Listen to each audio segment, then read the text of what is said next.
વલસાડ દરિયાકાંઠે સઘન coastal patrolling. ઉચ્ચ અધિકારીઓના માર્ગદર્શન હેઠળ મરીન ટીમ સક્રિય. આતંકવાદી ઘટનાઓને ધ્યાનમાં રાખીને દરિયાઈ સુરક્ષા વધુ મજબૂત બનાવવા માટે વલસાડ જિલ્લામાં સઘન કોસ્ટલ પેટ્રોલિંગ હાથ ધરવામાં આવ્યું હતું. ગુજરાત રાજ્યના દરિયાઈ સુરક્ષાના અતિ મહત્વપૂર્ણ કામગીરી સંભાળતા અધિક પોલીસ મહાનિદેશક અમિતકુમાર વિશ્વકર્મા તથા નાયબ પોલીસ મહાનિરીક્ષક દરિયાઈ સુરક્ષા ગાંધીનગર AM મુનિયા અને મરીન સેક્ટર કમાન્ડર તથા પોલીસ અધિક્ષક હજીરા સુરત SJ પરમારના માર્ગદર્શન હેઠળ આ કામગીરી યોજાઈ હતી.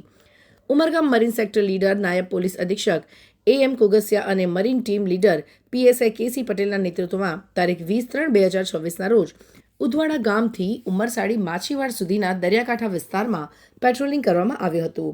આ દરમિયાન મરીન કમાન્ડોની વિવિધ ટીમો દ્વારા શંકાસ્પદ બોટ, શંકાસ્પદ ઇસમો તેમજ અવાવરૂ સ્થળોની તપાસ કરવામાં આવી હતી. આ પ્રકારની સઘન કામગીરી દ્વારા દરિયાકાંઠા વિસ્તારમાં સુરક્ષા વધુ કડક બનાવવાનો પ્રયાસ કરવામાં આવ્યો છે.